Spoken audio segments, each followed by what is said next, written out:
Good morning students, welcome in Urmila Devi Intermediate College. This class is 11th Physics Chapter 3 Rectilinear Motion. तो आज 11th class का rectilinear motion के बारे में हम स्टडी करेंगे। तो हेडिंग लगा लीजिए रेक्टिलिनियर मोशन। रेक्टिलिनियर मोशन इस केस में सबसे पहले हम डिस्कस करेंगे motion, rest. This topics are kinematics. The difference between kinematics and kinetics. Kinematics is the branch of mechanics. Kinematics is the branch of mechanics which deals with the study of motion of the body without any reference of force. अर्थात यहाँ से आप देख सकते हैं कि जो kinematics है, काइन मीन्स होता है मोशन और मैटिक्स मतलब होता है math. Kine means motion, matics means होता है मैथ। इसका मतलब ये है कि हम मोशन के लिए जितने भी मैथमेटिकल डिस्क्रिप्शन का हम यूज़ करते हैं, जितने भी मैथमेटिकल टूल्स का हम यूज़ करते हैं, यह काइनेमेटिक्स के अंतर्गत आता है। अब इस यहाँ से देख लीजिए, it is the study of motion without any reference to the forces that cause the motion. तो यहाँ पे हम मोशन ऑफ द बॉडी का स्टडी करते हैं without any reference cause of motion. In this case kinematics means, kine means होता है motion, matics means math. तो हम मोशन ऑफ द बॉडी के लिए जो हम मैथमेटिकल डिस्क्रिप्शन का यूज़ करते हैं वो काइनेमेटिक्स के अंतर्गत आता है। अब उसके बाद एक है काइनेटिक्स। काइनेटिक्स मीन्स होता है डायनेमिक्स। Kinematics means dynamics. तो it is the study of motion, मतलब कि कॉज ऑफ मोशन, अर्थात जो मोशन हो रहा है किसके कारण हो रहा है, इसके बारे में हम स्टडी करते हैं काइनेटिक्स में अर्थात डायनेमिक्स में। तो जो आपका kinetics is the study of description of motion while kinetics is the study of explanation of motion. तो यह जो होता है यह करता है explanation of motion, explanation of motion, यह करता है एक्सप्लेनेशन ऑफ मोशन। और यह जो आपका काइनेमेटिक्स है, काइनेमेटिक्स इज द स्टडी, यह करता है डिस्क्रिप्शन ऑफ द मोशन। अब यहाँ पे जो आपका काइनेमेटिक्स है, kinematics the focus is the motion of the object while kinetics focus on the cause of motion. अब यहाँ से ये तो हो गया किसी बॉडी के मोशन के लिए। तो यहाँ हम इसके में हम अध्ययन करें, स्टडी करेंगे one dimension motion, one dimension motion. One dimension motion यहाँ पे जो आपका रेक्टिलिनियर मोशन है, इसको हम वन डायमेंशन मोशन के अंतर्गत आता है, या जनरली हम लीनियर मोशन भी कहते हैं, जिसको हम रेखी गति कहते हैं। तो इसमें सबसे पहले हम बात करते हैं रेस्ट की बात करते हैं। रेस्ट क्या होता है एंड मोशन क्या होता है। रेस्ट क्या होता है, मोशन क्या होता है। When a body do not change its position with respect to time, when a body do not change its position with respect to time are called rest. For example, when a body do not change its position, it is rest. And in this case we walk in ground, it is motion. तो हम कह सकते हैं कि when a body do not change its position with respect to time are called rest, and when a body and when a body changes its position with respect to time are called motion. अर्थात जब कोई body समय के साथ साथ अपनी position को change करता है तो हम कहते हैं वो बॉडी क्या है, मोशन में है। और जब अपनी पोजीशन को चेंज नहीं करता है तो हम कहते हैं कि वह रेस्ट में है। For example a car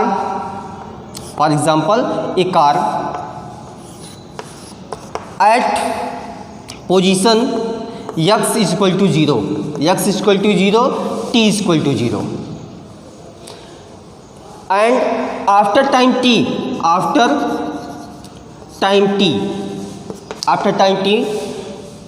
its position do not change और आफ्टर टाइम t समयांतराल बाद यह क्या है, अपने पोजीशन को चेंज नहीं करता है। It is rest and other example when a car at position x equal to 0, t equal to 0, x equal to 0 and t equal to 0 after time t x equal to s and t equal to t dash. In this case it is called motion. That means when a body changes its position with respect to time are called motion.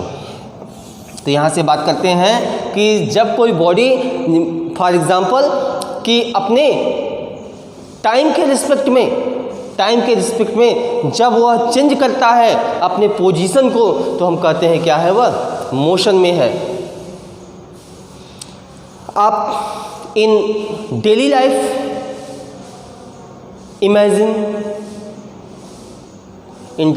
Imagine we walk on surface and when a book at on table, ये हम मान लेते हैं, consider कर लेते हैं कि आपका कोई मेज़ है जिस पे एक बुक क्या है, पड़ा हुआ है। At after time t its position do not change, it is rest. And in daily life riding a bicycle, run, walk, it is motion. तो दैनिक जीवन में भी हम अगर वास्तव में देखा जाए तो हम कह सकते हैं कि प्रत्येक body in universe mostly bodies in motion. तो प्रत्येक पिंड क्या होते हैं, गतिकीय अवस्था में होते हैं। अब ये तो आपका हो गया, रेस्ट हो गया, मोशन हो गया। अब मोशन की बात करते हैं कि motion are 3 types, 1 dimension, 2 dimension and 3 dimension motion. तो इसको आप एक बार देख सकते हैं। You see green board and note the definition of kinematics and listen, rest and motion. See 1 dimension motion. 1 dimension motion means when a body changes its position with respect to time are called motion. 1 dimension means linear motion or rectilinear motion. In this case a coordinate system, x axis, y axis and z axis. In this case we choose only one coordinate axis, only one axis. We choose only one axis. In this case the motion is called 1 dimension. Means इस coordinate system में x axis, y axis and z axis में से यदि motion किसी एक axis पे हो रहा है, इन तीनों एक्सिस में से x और y और z, x axis, y axis और z एक्सिस, तीनों एक्सिस में से किसी एक एक्सिस पे मोशन हो रहा है, it is called 1 dimension motion, it is called linear motion. यह आपका 1 डायमेंशन मोशन होगा। For example we walk on surface riding a bicycle, trains run on platform. तो यहाँ पे हमें देखते हैं कि पटरियों पर दौड़ती हुई जो रेलगाड़ी होती है, ट्रेन्स होती हैं, रोड पे चलता हुआ वैन होता है, van are travels in on road, we walk on surface, it is called one dimension. जैसे हम सरफेस पे चलते हैं, या जो बाइक है या जो बाइसिकल है वह सरफेस पे चलता है, ट्रेन की पटरियों पर जो रेलगाड़ी चलती है, या सिंपली कह सकते हैं किसी चींटी का किसी सरफेस पे चढ़ना, यह भी क्या कहलाता है, वन डायमेंशन मोशन कहलाता है, एक बीमी गति कहलाता है, वन डायमेंशन मोशन। अब सेकंड के स्कीम में बात करते हैं two dimension motion. Two dimension motion, two dimension motion. In two dimension motion we choose two axis both, two axis both। इस केस में जब हम टू डायमेंशन की मोशन की बात करते हैं तो दो एक्सिस साथ में लेके चलते हैं, एक्स वाई, वाई जेड और जेड एक्स। इस केस में किसी एक की बात करते हैं, अर्थात दो एक्सिस साथ में लेके चलते हैं, इस केस के लिए यह आपका टू डायमेंशन मोशन कहलाता है। When we choose two axis both, in this case the motion are called two dimension motion. जब जैसे for example circular motion, circular motion, projectile motion, projectile motion, for example circular motion. इस case में कि हम क्या करते हैं, जैसे ये बॉडी मोशन कर रहा है, मूव कर रहा है, तो प्रत्येक डायरेक्शन उसका क्या होता है, कोऑर्डिनेट भी चेंज होता है। तो यहाँ पे अगर बात की जाए तो दो एक्सिस की बात साथ में की जाती है। अगर प्रोजेक्टाइल मोशन की बात करते हैं, प्रोजेक्टाइल मोशन की बात करते हैं, तो यहाँ पे अगर देखा जाए टू डायमेंशन मोशन साथ में आता है, अर्थात x axis, y axis, z axis, z axis, x axis.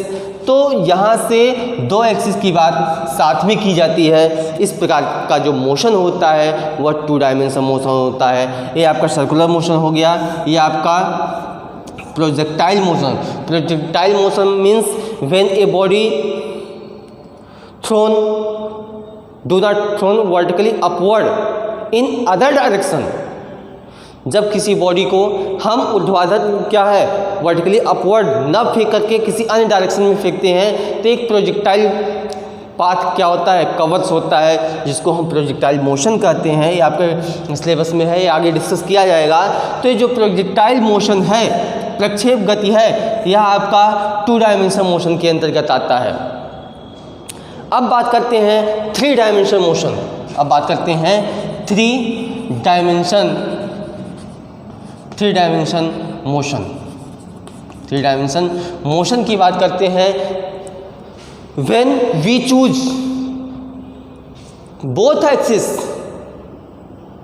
In x axis, y axis, z axis, x axis, y axis, z axis. जब बात तीनों एक्सिस की साथ में आती है, जब तीनों एक्सिस की बात साथ में आती है, तो उसको हम थ्री डायमेंशन मोशन कहते हैं, उसको हम थ्री डायमेंशन मोशन कहते हैं। तो यहाँ से आप देख सकते हैं for example motion of molecule, motion of gas molecule in container according to kinetic theory, according to kinetic theory. यहाँ पे जो गैस के मॉलिक्यूल का जो मोशन होता है वह थ्री डायमेंशनल मोशन होता है। तो इस चैप्टर में आप पढ़ेंगे rectilinear motion means one dimensional motion, means one dimensional motion के बारे में आप स्टडी करेंगे। तो यहाँ से आपको one dimensional motion, to dimensional motion and three dimensional motion हो गया। वन डायमेंशनल मोशन अर्थात जब हम किसी एक ही एक्सिस की बात करते हैं तो वहाँ वन डायमेंशनल मोशन होता है। जब दो एक्सिस को हम साथ में लेते हैं तो वहाँ पे टू डायमेंशनल मोशन होता है। जब हम तीनों एक्सिस को साथ में लेते हैं तो वहाँ पे थ्री डायमेंशनल मोशन होता है। अब यहाँ पे हम देखते हैं कि स्पेस टाइम कोऑर्डिनेट, इसको आप चाहे तो एग्जाम्पल्स का नोट भी कर सकते हैं, एग्जाम्पल हमने आपको बता दिया है। अब रेक्टिलिनियर मोशन की बात हम करते हैं।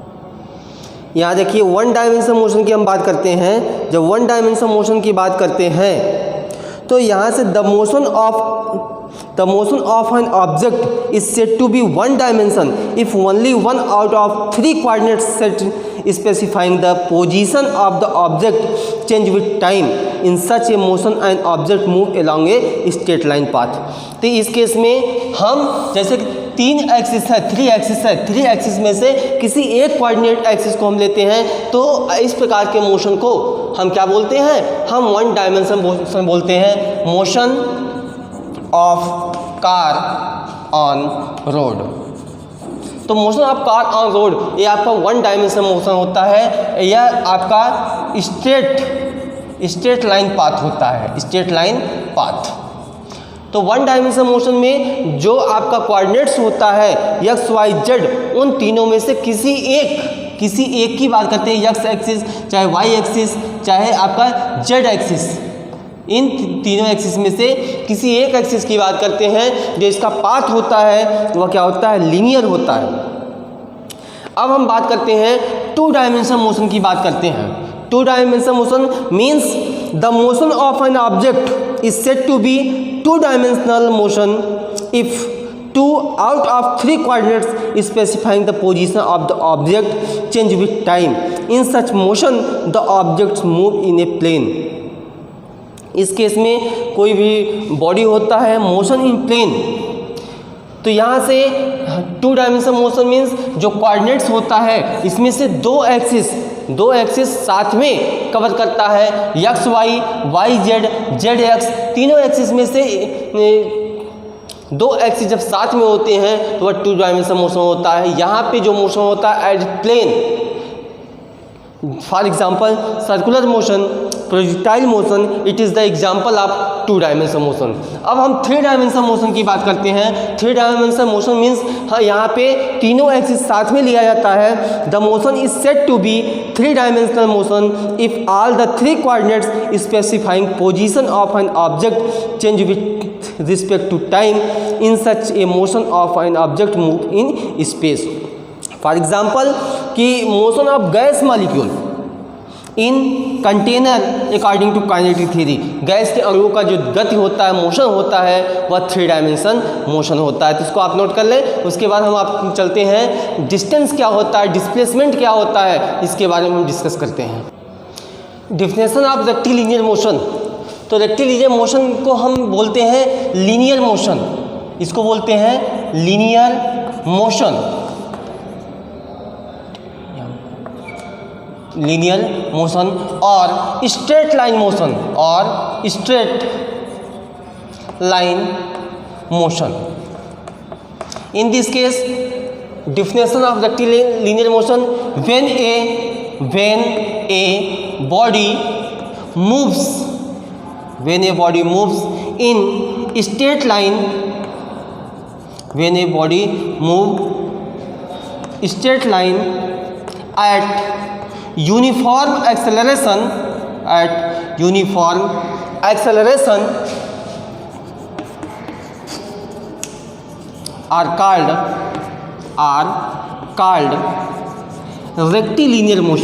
called rectilinear motion, That means when a body moves in a straight line at uniform acceleration are called rectilinear motion, और straight line motion और कह सकते हैं when a body moves in a straight line at constant acceleration it is called rectilinear motion। It is called rectilinear motion.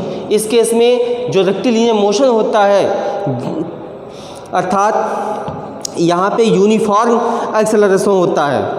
इस case में कि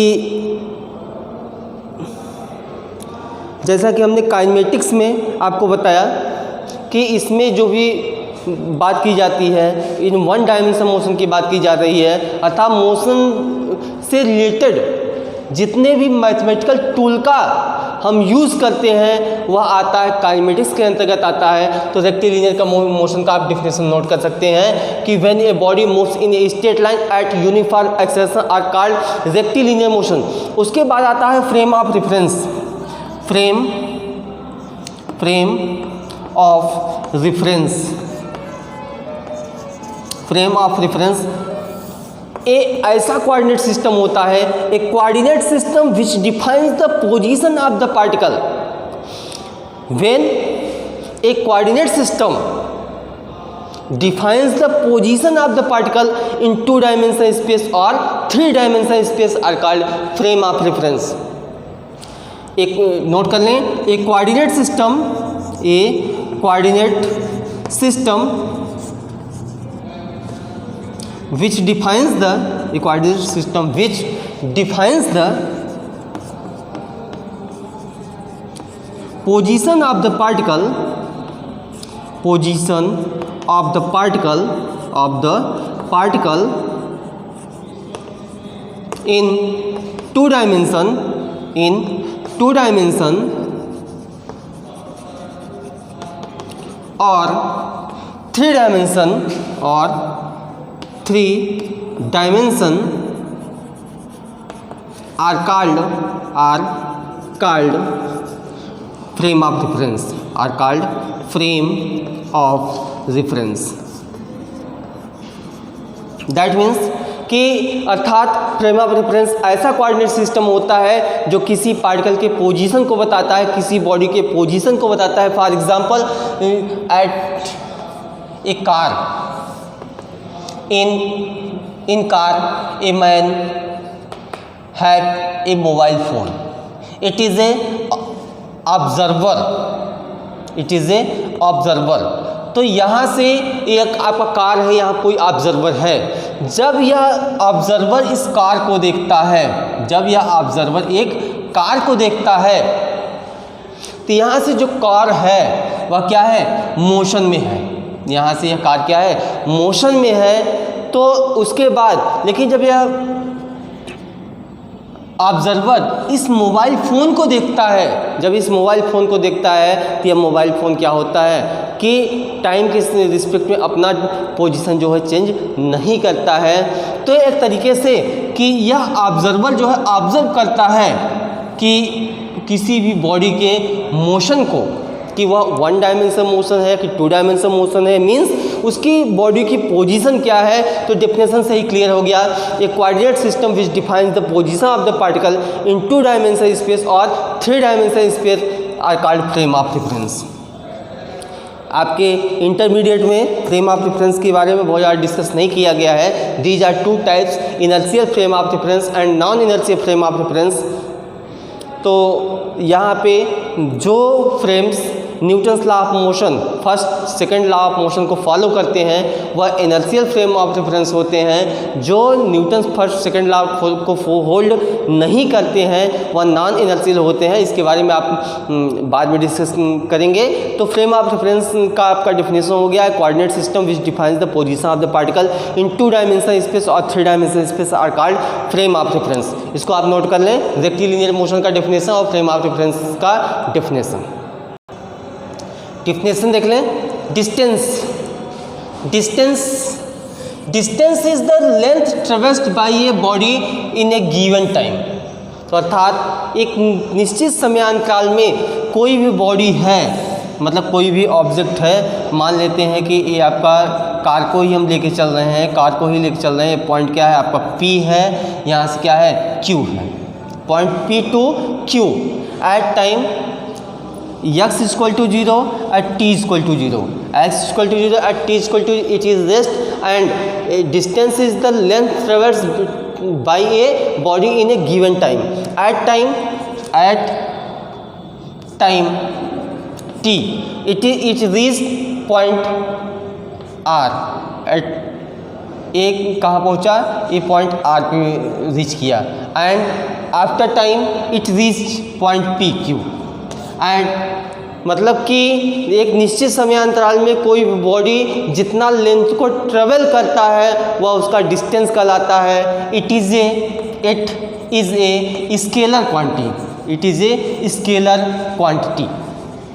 यह एक स्केलर क्वांटिटी होता है, अदिश राशि होती है। Distance is a scalar quantity, it is not negative not zero. जो डिस्टेंस होता है वो कभी भी जीरो नहीं होता है, कभी भी निगेटिव नहीं होता है। अब बात करते हैं डिस्प्लेसमेंट की। Displacement is the minimum distance between final and initial position of a body. किसी भी बॉडी के इनिशियल और फाइनल पोजीशन के बीच का जो डिस्टेंस होता है वही क्या कहलाता है, आपका डिस्प्लेसमेंट कहलाता है। It is a vector quantity, it is a vector quantity, it is a vector quantity. In this case scalar और वेक्टर, स्केलर और वेक्टर, इसके बारे में डिस्कस आप कर चुके होंगे सेकेंड लेसन में ही, कि scalar means do not use in direction, do not need direction, only for magnitude। अर्थात किसी भी क्वांटिटी को रिप्रेजेंट करने के लिए यदि ओनली फॉर मैग्नीट्यूड की आवश्यकता पड़ती है और इसकी डायरेक्शन की आवश्यकता नहीं होती है, उसे हम स्केलर क्वांटिटी कहते हैं। अब किसी भी क्वांटिटी को रिप्रेजेंट करने के लिए हमको मैग्नीट्यूड और डायरेक्शन दोनों की आवश्यकता होती है, तो वह आपका वेक्टर क्वांटिटी होता है। तो यहाँ पर जो डिस्प्लेसमेंट होता है वह ज़ीरो हो सकता है, वह क्या है, जीरो हो सकता है, लेकिन आपका जो डिस्टेंस है वह कभी भी जीरो नहीं हो सकता है। तो आपका डिस्टेंस का जो डिफिनेशन है, distance is the length, distance is the length traversed by a body in a given time, it is a scalar quantity, and displacement is the minimum distance between final and initial position of a body, it is a vector quantity. Displacement is a vector quantity and distance is a scalar quantity. The magnitude of distance is less than or equal to the actual distance। तो यहाँ पे जो displacement का magnitude होता है, जो displacement का magnitude होता है वह हमेशा लेस होता है अथवा बराबर होता है। तो नोट में लिख लीजिए, नोट द मैग्नीट्यूड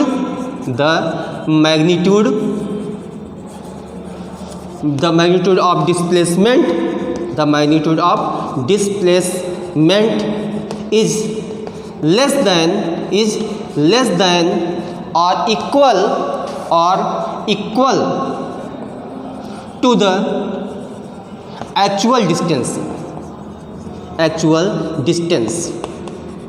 यहाँ से अभी हमने आपको बताया कि जो डिस्प्लेसमेंट होता है वेक्टर होता है, जो डिस्टेंस होता है स्केलर होता है, और डिस्प्लेसमेंट आपका जीरो हो सकता है लेकिन डिस्टेंस कभी जीरो नहीं हो सकता। डिस्प्लेसमेंट हमेशा डिस्टेंस से के बराबर हो सकता है और